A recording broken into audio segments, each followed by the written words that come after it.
Elle s'appelle Jade, Jade Veit, elle est architecte d'intérieur. Moi, je suis Ononto Zaman.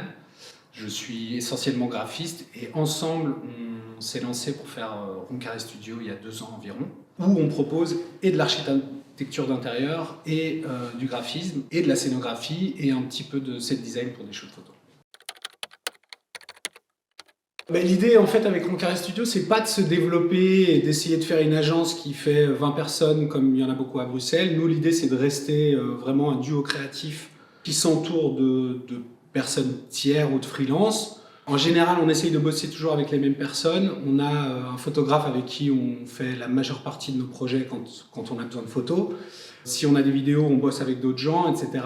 Mais l'idée, c'est vraiment d'essayer de faire un noyau créatif qui, en fonction des projets et de la direction artistique dont on a besoin, cherche à s'entourer. Mais l'idée, c'est pas de se développer plus que ça.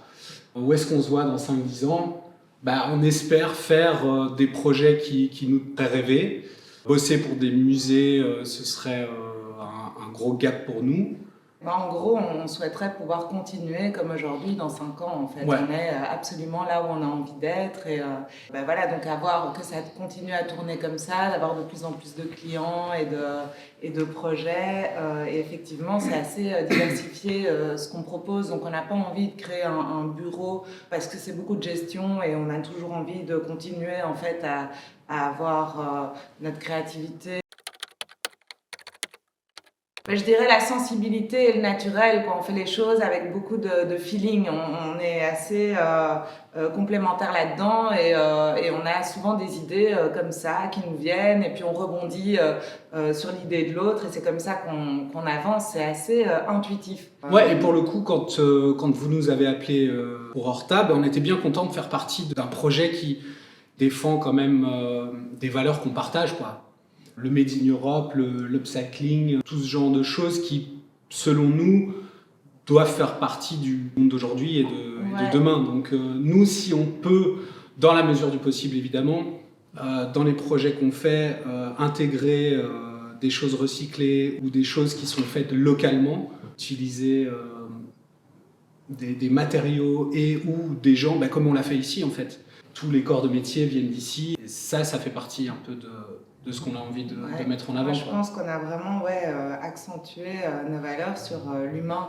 À partir déjà de notre structure qui est à échelle humaine, on est 2, on travaille avec des gens qu'on connaît, on essaye de toujours rappeler les gens avec qui ça fonctionne et au feeling de la personnalité des gens. Voilà, il y a des gens avec qui ça colle mieux que d'autres. Et essayer effectivement que tout en fait en découle. Donc on va pas aller faire produire des choses à l'autre bout du monde parce que le suivi n'est pas vraiment possible concrètement. Donc effectivement, nos valeurs peuvent se résumer à l'échelle humaine, quoi. Oui, avec plaisir. En gros, on a été appelé à la base par Horta pour faire des pop-up en fait, pour le design de mobilier des pop-up. C'est fait cet été, on a été contactés, puis on s'est rencontrés à la rentrée. Et très vite, on nous a proposé donc de faire la première boutique Horta. Donc c'était un gros challenge parce qu'en termes de délai, c'était assez court.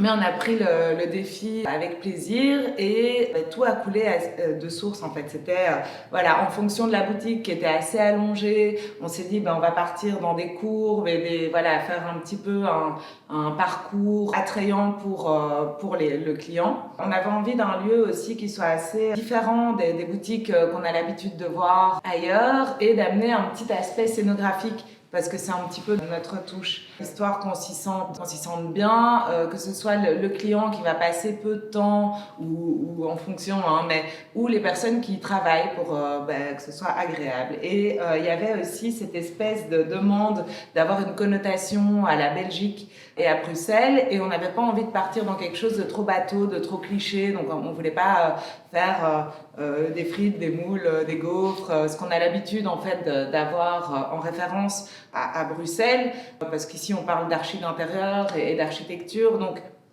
on est parti sur la couleur.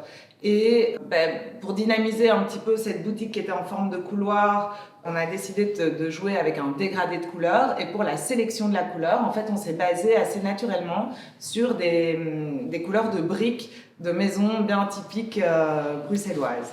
Donc on est parti d'un ton assez neutre et clair en façade avant, où la lumière naturelle arrive, histoire de l'inviter à rentrer dans l'architecture d'intérieur. Et la boutique se termine sur cette fameuse couleur brique qu'on a sélectionnée avec les clients physiquement dans la rue. On a trouvé une belle façade rouge et on est venu avec un nuancier et on a sélectionné cette couleur. En fait, ça fait longtemps que j'ai envie de travailler avec des dégradés. Des dégradés.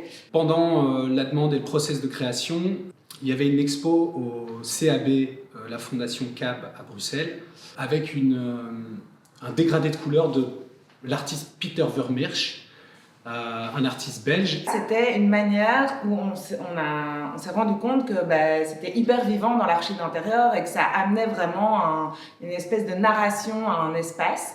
Et c'est là qu'on s'est fait une liaison, quoi. On s'est dit, en fait, ce serait hyper intéressant et je pense que c'est quelque chose qu'on n'a jamais vu, nous, physiquement, dans une boutique ou dans un intérieur. C'est que ça correspond aussi à la demande d'avoir une boutique qui est différente de ce qu'on a l'habitude de voir un peu partout, surtout à Bruxelles.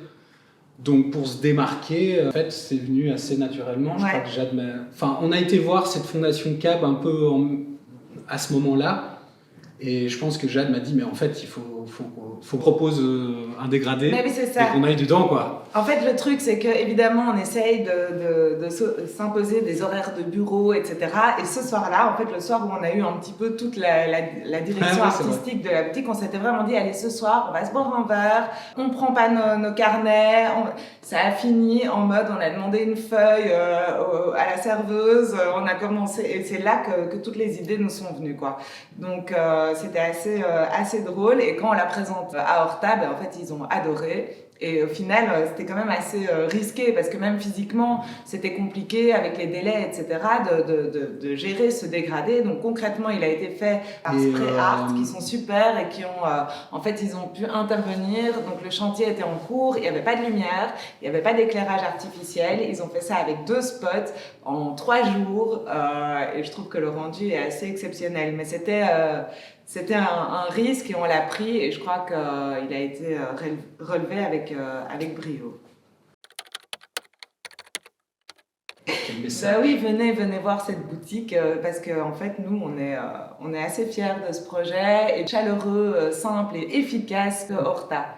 Donc, c'est pas qu'une façade, il y a vraiment une famille derrière et c'est une rencontre assez interpellante pour nous. Donc voilà, on leur souhaite évidemment le meilleur.